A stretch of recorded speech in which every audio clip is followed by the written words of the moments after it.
Hi, everyone. Welcome. I'm Serena Kappas. I'm the Senior Editorial Director of Scholastic Parents Online, and you're joining us today for our live chat, Understanding Learning Challenges, How to Be Your Child's Advocate. We're really happy to have you here with us today, and we are thrilled to be doing this chat in partnership with Understood.org. In fact, we're at their offices, their beautiful offices here in Tribeca in Manhattan, so we're thrilled to be here today. And this October, the timing for this is very purposeful. Understood.org has launched its annual Be Understood campaign as part of Learning Disabilities, Dyslexia, and ADHD Awareness Month. And October is a common time of year for signs of learning and attention issues to become more obvious, because that's when the real work starts to dig in the school year. So this is a perfect time for us to be talking to you and sharing our insights and hopefully inspiring you.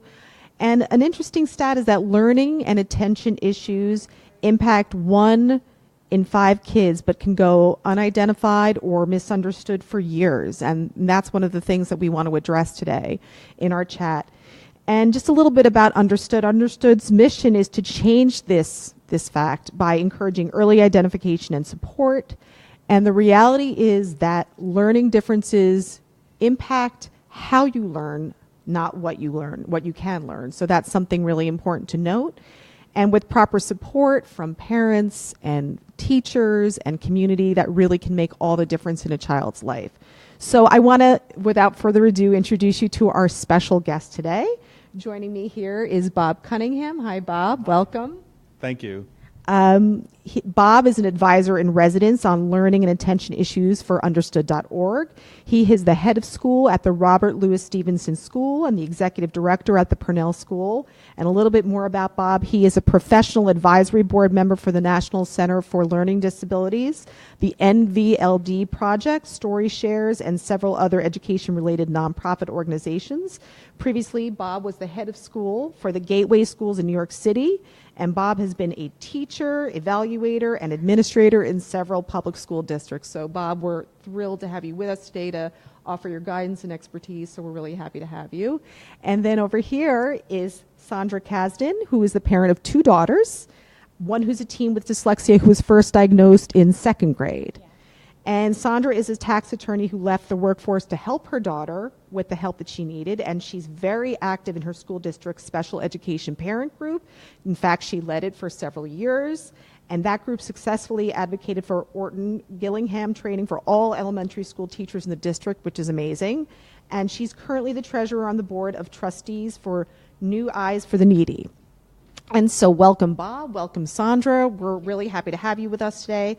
And this is an important discussion. So we're going to be answering your questions. We really want you to be part of the conversation that we're having, and that will hopefully help you on your journey to learn more and to really inspire you. So without further ado, we're going to get going. But again, we want to hear from you. So if you have questions, and we hope that you do have them, please leave them in the comments below, and we really want to hear from you. So thanks again for joining us. So Bob, the first question I have is for you.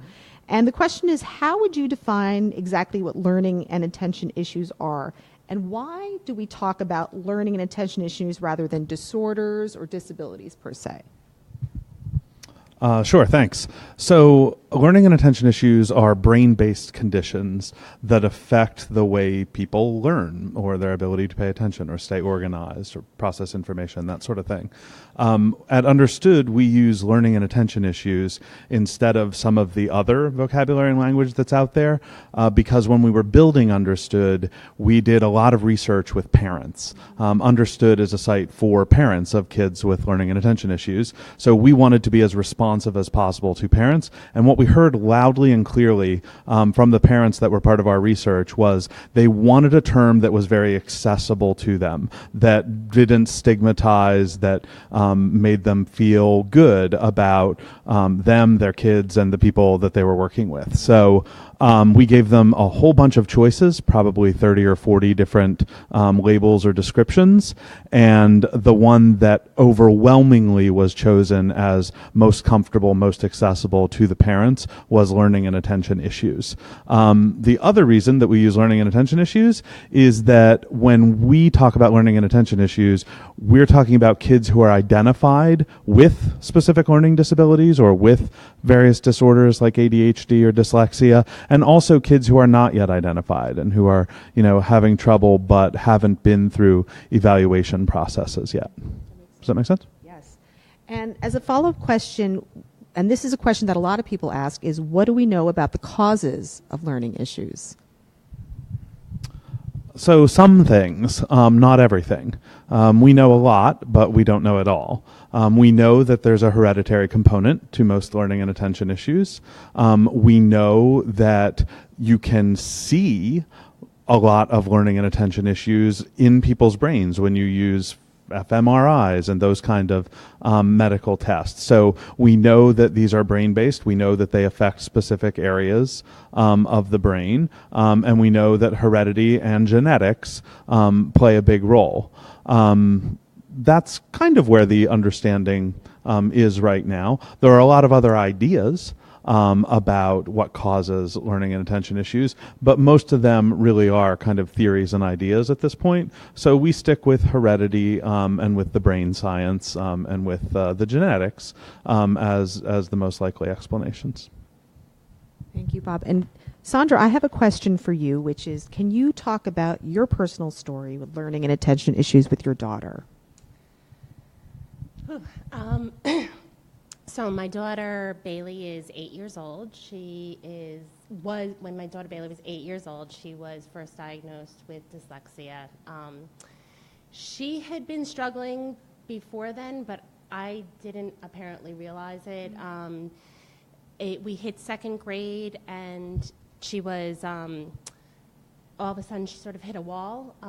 She just couldn't read I thought she was reading before. All of a sudden she just couldn't read. We asked for an evaluation, and she was really in like the lowest percentiles for all areas of reading. So they put her on an IEP. She started going to a resource room, and it took a really long time, 2 years, and she still wasn't making any progress. We tweaked her program, and then another 2 years she learned to read. Today she's a junior in high school. She takes AP English and AP Statistics. She's putting together a list of colleges, and she's an amazing young woman. And what I wanted to know is, what was that transformation like for you, seeing her go from really having a challenge reading and struggling so much to really just blossoming? You don't realize that it's happened. It didn't happen overnight. It wasn't all of a sudden she was a reader. It wasn't, she still struggles all the time. Nothing's easy, but she knows that she can overcome any challenge at this point, and she works to do it. And so, she's inspiring. So I think we have a question from the audience. All right. So thank you guys. So glad that you're chiming in. We really do want to hear from you. The first question comes from Aliyah Bukhari, who asks, can you help guide us to gain the confidence of our child so that he can share his thoughts openly with us? So Bob, that's an interesting question. How do you respond to that? That is an interesting question. I think so. The advice that I give to parents a lot is, when a child is struggling and when those struggles occur over time, like you were saying with Bailey, right? Listen.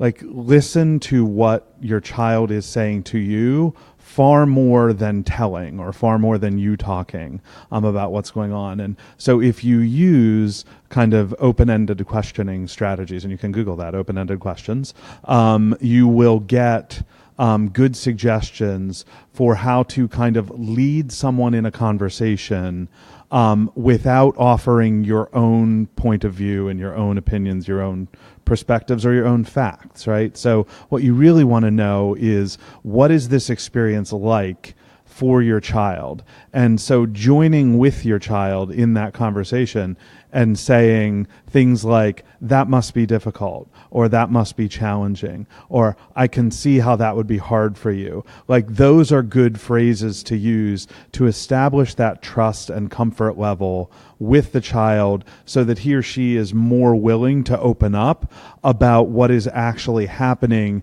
in his or her world. Because it's not, parents have so much influence, and they are truly the most powerful advocates for a child. But in order to be that kind of advocate, you have to really understand what's going on with your child, not from an academic perspective and not from a kind of just schools perspective, but from a how your child is interacting with the world, the school, the friends, the teachers, you, your spouse, all of that. So use those open-ended questions, use that kind of joining language, and really try to figure out what this feels like first. Then you can think through strategies, and then you can think through how you can help to advocate. But first, spend the time that's required to build the trust and gain the understanding. I bet you have a lot better suggestions than I do on this one. I think you're 100% right. I think through our journey, we learned that Bailey was really the best advocate. We had to let her know that it was okay to tell us what was going on, that she was not an over-complainer, that she was not, she was allowed to say, this is not working, and this is what I need, and this is how you can help me better. And she took it and ran, and I don't think that any dyslexic anywhere can manage without having those skills. And so the earlier you build them and you let them take them, the better, honestly. That's amazing. That's great advice. And we have another question, which comes from Jen Hooper Herrera. And she asks, my son is a 2-year cancer survivor that now has intractable epilepsy, very cognitively impaired. What is the best way to improve memory so he can start reading? I'm going to turn this one over to you. Yeah, so I have to say up front, cancer and epilepsy are not my areas of expertise. I know a good bit about memory, but memory that has been impacted by those conditions, I really don't have expertise in. So I'm gonna give you a more generic answer than I would like to give, which is, I'm sure that given the health challenges that your child and your family has faced, you've surrounded yourself with great people. You've surrounded yourself with great doctors. You've surrounded yourself with great educators. By virtue of being on this Facebook Live event, you have to be a good advocate for your child. So start with the resources you already have in place. Start by asking the physicians. Start by asking the educators. One thing we know about memory is that it can improve. So kids are resilient, even kids who have had severe health issues, that sort of thing, are resilient. Working on, this is the only real piece of advice I'll give you other than trust the people who you trust, and trust them in this too, is the more you can do that is applied to actual learning and not just practicing memory for memory's sake, is gonna work better. It's gonna be more meaningful to your child, and you're gonna see a better result with trying to improve the memory if it's attached to something meaningful. So authentic work or a game that you are engaging with your child. Computer games, that sort of stuff, memory tools online have an impact, of course, but it's not like the impact that you can have in a personal interaction with your child around the work or the tool. And I really think this brings us to, the point of our discussion, which is being an advocate for your child, right? So being a partner in your child's journey, really being there, being present, being empathetic, which you spoke about before, and really trying to understand where they're coming from so that you can best help them. And if you're joining us just now, I want to welcome you to the chat. This is Understanding Learning Challenges, How to Be Your Child's Advocate, and we're doing this chat with understood.org, and we're really happy to have you. And I'm thrilled that so many questions are coming in. I'm going to ask one more, and then we're going to turn over to some other questions and then get back to your questions. So thank you guys so much. Amy Hood asks, can you please talk about the term twice exceptional and what it means? I've heard it used to describe my child who has ADHD, but I've always thought twice exceptional children perform well academically, and that is not where he's at. So, Bob, I'm going to turn this to you.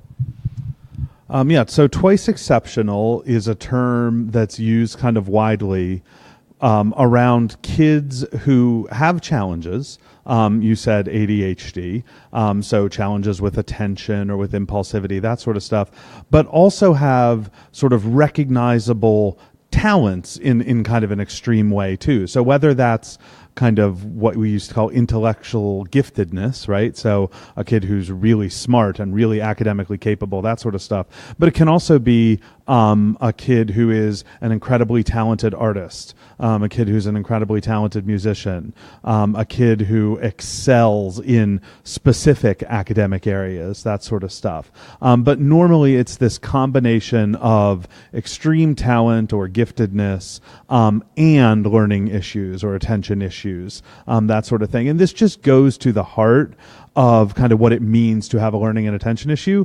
Learning and attention issues aren't related to intelligence, right? So kids who have learning and attention issues are every bit as smart as any other kid, but they have learning and attention issues, and those things get in their way, and they need specific support in order to be successful with the learning and attention issue.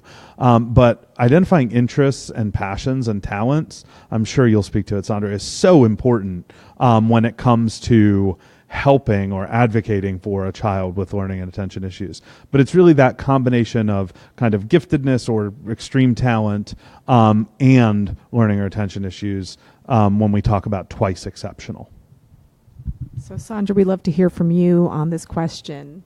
I love listening to Bob talk about anything because you're such a wealth of knowledge. So if you're this wasn't around when my daughter was first diagnosed, if your watchers or Facebook users are watching, you're really lucky. I don't know that my daughter, we didn't use that term. I hadn't heard it before, and it was really interesting hearing about it. She has interests. She's doing well. And she is exceptional, so. I'm sure she is. So one thing I wanted to ask about, and there's an interesting misperception among children who have learning challenges, which is that they're being lazy or they're just not paying attention. That's something I think that before there's a diagnosis, parents may not understand, teachers may not understand. I would love to talk to you both about that because I think that's a key thing that we do hear from people. I'd love for you both to address that. I'm going to start with Sandra about that, and then I'm going to go to you, Bob. Could you repeat the question you're asking about? The question is, I think that there's a misperception when children have learning and attention issues that they're just being lazy. They're not paying attention. And it's not the case, but sometimes that's what happens. So I'd love to hear from your perspective as a parent. It's a misperception that happens to us all the time. Before we knew that there was a real reading issue, and there were some signs that maybe had I had more information about reading issues, I thought, she just was lazy because she wasn't learning to read like the other kids. She, I'm sure Bob could talk about this, but she was memorizing, some of the stories, and I thought she was reading, and then a page later she would see the same word, and all of a sudden she didn't know and I was frustrated, and she was looking around the page and instead of looking at the word, and it would be a real fight. So that was a battle before I learned about what her issues are with reading. And if unfortunately not everybody knows what I have since learned, and so even in high school she has teachers that, you know, think that she can't do it just because she can't read a textbook in class with the rest of the kids and then answer questions. She needs somebody to either read it to her, and they mistake that for an low intelligence. I think yeah, she's had, you know, it, and so we don't use those teachers. We ask for a different teacher. You know, we've learned to some people you can't. It would be great if everybody understood all of the signs and issues, and that it has nothing to do with their intelligence, but not everybody does. So. And I think that speaks to exactly what we're talking about today, that you're an advocate for your child, right? So if you see that she's struggling or she's not getting the help that she needs or the guidance that she needs, then you do something about it, right? So you know that you represent her and you help her along the way. So Bob, what can you say about that? So I think you hit it kind of on the head when you said, especially before you know what's going on, right? So in those times, it's natural, right? So this is not something you have to feel badly about if this is where you've gone in your thinking, right? It's a natural reaction to say, oh, well, she's just not paying attention, or she's not trying hard enough, or, you know, that sort of thing. But when you step back and look at it, you'll know that doesn't make sense, right? Because with a learning and attention issue, there will be a lot of things that kids do really well, right? So as you see a child struggling in a particular area, that's not going to be laziness, right? That's going to be a response to frustration. That's going to be not having the skills they need to do it well, that sort of thing. So if you're a parent and you're looking at your child saying, gosh, they're just being lazier, they just need to work harder, ask yourself, is that across the board, right? And if it's not kind of across the board, then start to think about it differently, right? So kids with learning and attention issues are no lazier than any other kid, right? But they can appear that way to you, especially if you yourself are a pretty reactive person, right? So if you're frustrated yourself because the reading is not coming along, or if you're frustrated yourself because no matter how many times you say it, your kid just doesn't pick the stuff up off the floor. No matter how many times you say it, they don't bring their lunchbox back home. You know, no matter how many times you say it, that note does not find its way into the backpack. Like those kind of things are particularly frustrating, and more often than not, they have much more to do with a lack of skills that are necessary to get it done, or with a learning and attention issue that's getting in the way, right? So I would strongly, strongly encourage all parents out there to think about it more thoroughly before you revert to stop being so lazy or just work harder. Because if your child has a learning or attention issue, they're not necessarily lazy, and they probably are working hard, and it probably is taking a toll on them, and it probably is taking a toll on you. So step back, think about what's really going on, look for patterns, be very specific in talking to teachers, other caring adults, your pediatrician, those kind of folks, about what's concerning you and what's not concerning you. What is my kid really good at? What do they put all their heart and effort into? What's really challenging for them? How can I specifically describe what I'm seeing and why I'm frustrated? That'll help the professionals who are around you really rally to the idea that something could be going on with your child. And then they will advocate for your child alongside you, and that's the winning combination, right? I'm sure Sandra will tell you, parents who are advocating for the child, joining forces with educators, doctors, friends, neighbors, aunts, uncles, in-laws, whoever, to really surround your child with a cohort of advocates. That's the formula for success. That's amazing. That's wonderful advice, and that clearly resonates with you. Absolutely. Yeah. You're 100% right. Yeah. So I have some other questions that are coming in. We have many people chiming in with questions, so thank you guys. This is wonderful. The next question comes from Sue Seifert, who asks, does neurofeedback work for ADHD and depression? In my experience, neurofeedback can help with those kinds of things. With any kind of intervention or with any kind of strategy, you have to go into it understanding that there are very, very few things that are effective for all kids, right? So if you've met one kid with dyslexia, you've met one kid with dyslexia, right? So what works for Bailey is not necessarily going to work for every other child who is struggling with reading, right? So I would encourage you to rely on the professionals, but also use your own judgment and be specific in your own observations. If you're taking your child somewhere and they're doing some kind of intervention with your child and you're seeing good results from that, then I would accept that. It's really hard to say whether those good results are because your child is feeling better about himself because he's being successful with what that provider is doing, or whether it's because what they're doing is actually helping a child to rewire things in the brain and that sort of stuff. The evidence around those kind of interventions is sketchy a little bit. So I wouldn't put my full faith in those kinds of things, and I would instead focus on, okay, is my child feeling good about this? Am I seeing good results at home? Are my teachers saying that they're seeing good results? Because with a lot of the kind of feedback-oriented computer simulation sort of activities that are out there, what you see is improvement on whatever task they're doing, but that doesn't transfer into improvement at home or improvement at school. And if it's not producing improvement at home and improvement at school, then I would suggest that it may not be worth your and your child's time. Does that make sense? That makes great sense.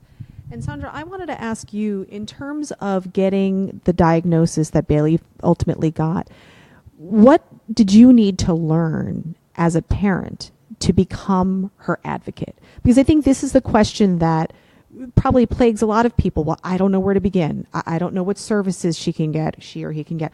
What do I do to go from here to a diagnosis and the services that she needs? Can you kind of walk us through that? I don't know if I'm answering your question exactly on point, because I wanted to piggyback off of what Bob was saying. It was really important to understand what the skill sets were that she was missing, because just like Bob said, not every program works for every kid, and not every dyslexic has the same is in need of remediation in the same areas. So, if I knew that she needed to learn how to sound out words, and going to vision therapy was not helping her learn to sound out words. Mm-hmm. It was helping her with her vision, maybe, but I wasn't looking for that. I don't know, So it was important that I knew what her deficits were and what she needed in order to, whether or not she was progressing, so that I knew whether she was progressing. And that way I could talk with her school about whether or not she had actually, progressed toward our ultimate goal of decoding. That's really what it came down to for us. She also, like I said, I didn't realize that she was actually struggling to read, right. And I got the help from her school. A previous teacher, her first grade teacher, came and tutored over the summer before second grade, and she said, "You know what? I see a problem. Let's put in a request. They told me that she was dyslexic, and I don't know if they still do that, or if back then it seemed like it was novel that my school was so open with us about it. It seemed to be like a word that they didn't like to throw around, although from what I hear, it's more available. So it sort of gave me a starting off point. I knew sort of what car to chase, I guess. I don't know, is that the right way to say it? And so, if you're not able to find out, if your child study team's not able to tell you what the deficits are, then I think you need to find somebody who can. Right. And that's important. Because parents pay attention to their kids, or hopefully pay attention to their kids, and they see signs. They know something may not be right. They don't know what it might be, but you need to investigate further. Let me make one point on what you just said, Sandra. I'm going to make one point on what you just said, which is for a while, a lot of schools were very reluctant to use terms like dyslexia or dysgraphia or dyscalculia. The U.S. Department of Education actually stepped in a year ago or so and sent a memo to all school districts and state agencies saying schools are allowed to use terms like dyslexia, dysgraphia, that sort of thing. So if your school is telling you that you can't use the term dyslexia, or that they're not going to, you can argue back based on guidance from the United States. That's great knowledge to have. So we have a question that we're going to ask to you from the audience. This comes from Nicole Liakos. Hopefully I'm pronouncing your name right, and I'm sorry if I'm not. I'm sorry, it's Nicole Liakos Whalen, and she asks, what was done in the public school to help Sandra's child learn to read? What system was taught in her special ed classes? My daughter has an IEP in public schools with a teacher who teaches some OG concepts, Orton-Gillingham, but it isn't enough. We are moving to a private dyslexia school now. So, I had a few minutes to talk with Bob before this started. When Bailey was first diagnosed, it was 2008, and there wasn't really a lot of information out there about programs.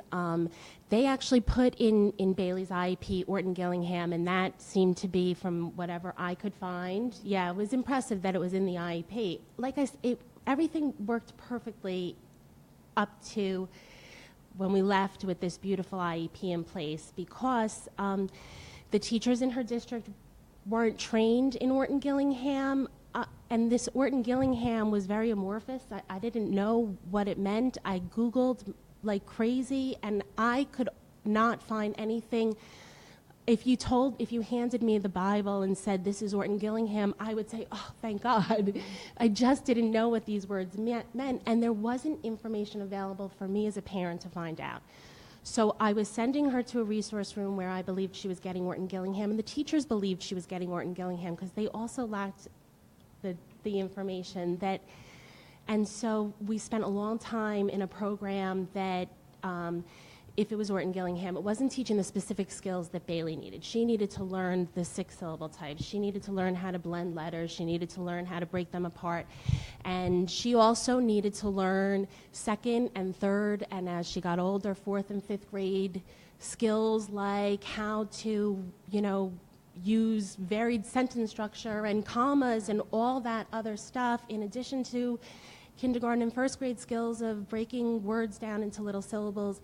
It was not in her resource room until we started to do research. I started to do research, her teachers started to do research, and we realized that this program was multi-sense. It had all those big buzzwords, but it wasn't actually providing the skills that she needed. And from there, we were able to move. I think this is really more for Bob. No, that was perfect, and your experience is phenomenal, and you have such good things to share with everyone. I'll just add and say that Orton-Gillingham has become a shorthand word, right, or a shorthand term to mean multisensory, structured language instruction around reading and spelling and that sort of thing. Not all Orton-Gillingham based programs are created equally. Not all of them emphasize the same things, right? So again, we're back to, you may have to try a few different approaches to find the one that works well for your child. So that's important. On understood.org, there's great information on different kinds of Orton-Gillingham based programs, a good description of what that means, a good description of some of the programs that are out there, some of their, the things they do particularly well. And again, each one is a little bit different. But it's really, what you talked about, Sandra, that's so important for everyone, and kind of really pay attention to what she said, which is, work with people who are interested in helping you figure out what your child needs and can help you then match instructional approaches with that knowledge, right? That's kind of the key to all of this. And so it's really in the growth that you see where you can be confident. So if you take time to figure out that your child needs to work on sound symbol relationships, right? Or on the relationships between sounds in words that they're hearing, then use a program, an approach that you think is good for a variety of reasons, and pay attention to whether or not your child's actually getting better in those areas. If your child is getting better in those areas, stick with that. If your child is not, don't be afraid to say, I think we need to try something different. The one caveat I'll make is you have to give it time, right? So you mentioned earlier Bailey's journey was long and took a long time for her to develop the skills and that sort of stuff. That's a common characteristic, right? So if that's the case, stick with it as long as you're seeing some growth. If you stop seeing growth, that's the time to say, I think we need to try something new. And we have so many questions coming in, and we thank you for all of your questions. I'm gonna try to get a couple more in, but we really appreciate it.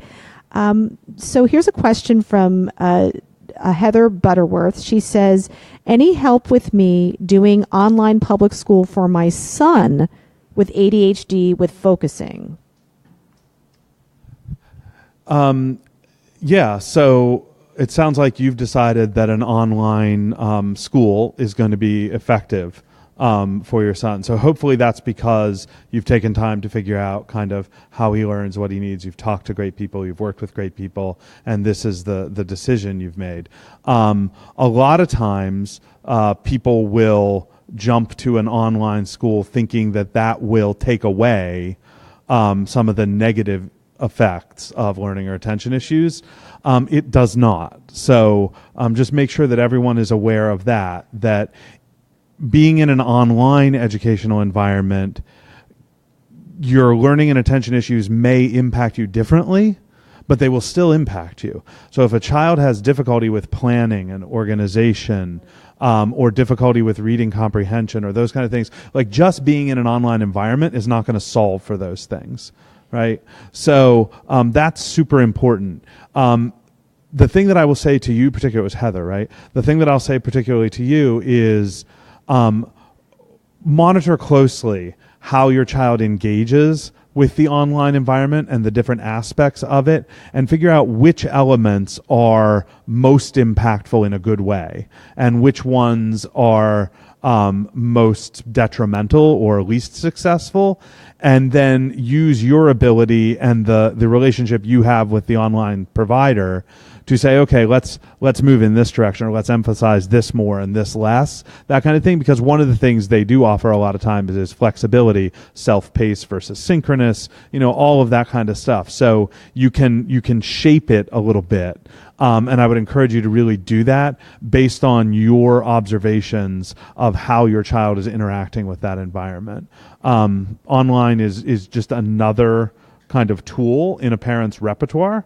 But know that learning and attention issues will have an impact on that, even if it is a different impact than they would have on a kind of more traditional school environment. That's great advice. We have time for a couple of final questions, and I'm going to get to that right now. Vivian Cook asks, my sons are no longer in grade school. How do parents with young adults continue to advocate for them or teach them to advocate for themselves? I think that is a fantastic question, and I'm going to ask it of both of you. So I'm going to start with you, Sandra. Honestly, I think that the most successful advocate for Bailey has been Bailey, and the earlier that you teach your child or let your child advocate for themselves, the better. At some point, teachers don't really want you in there complaining and telling them they're doing something wrong or they're not meeting your child's needs. And it just, no matter how sincere you are, that you love them, that they're doing everything we know how fabulous teachers are. It's hard to criticize somebody, and they don't want to hear it from you. And when your child says, I need a little extra help, teachers are so happy to help them. Yeah. They just don't want to be criticized, and who can blame them, right? And so that's my advice, is get your child advocating for themselves early.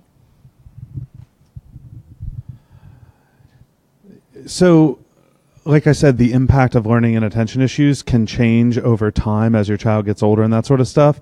Parental advocacy also can change over time. So just because your child gets older doesn't mean you have to stop being an advocate for your child. It just means that you have to always be thinking about the most effective and appropriate ways to be an advocate. So as your child gets older, really working with him or her on how to be a self-advocate. It's not something that just happens, right? It took a lot of work on your part and on Bailey's part to have her become an effective self-advocate. Knowing yourself as a learner, so helping your child to know him or herself as a learner, helping them to develop the language to communicate that effectively to adults. If you're a parent of a kid with a learning and attention issue and your kid can't say, here's how adults can help me most, you should work with them on that. Every kid with a learning and attention issue should be able to say, here's how adults can help me most. And then they should say that to every adult they work with. And that's a simple version, but it's so important. There's a lot on understood.org around communicating effectively with schools and how that's different between little person schools and bigger person schools and how it goes into colleges and, that sort of stuff. So there's a lot of good information there. The other thing I will say, because this is an opportunity, is that right now, down in Washington, they are looking at something called the RISE Act.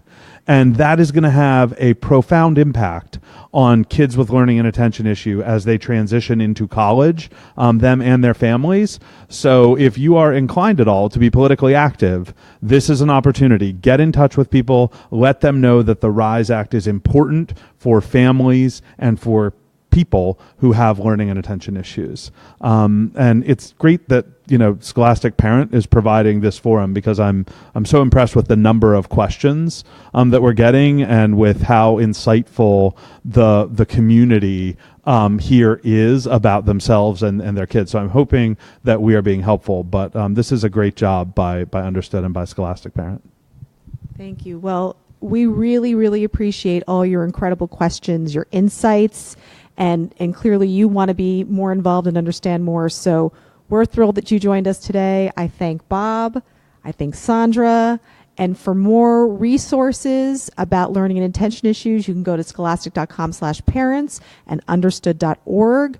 We're going to be putting up much more content in the coming days and weeks, more resources for you. So thank you guys so much for joining us, and have a wonderful day.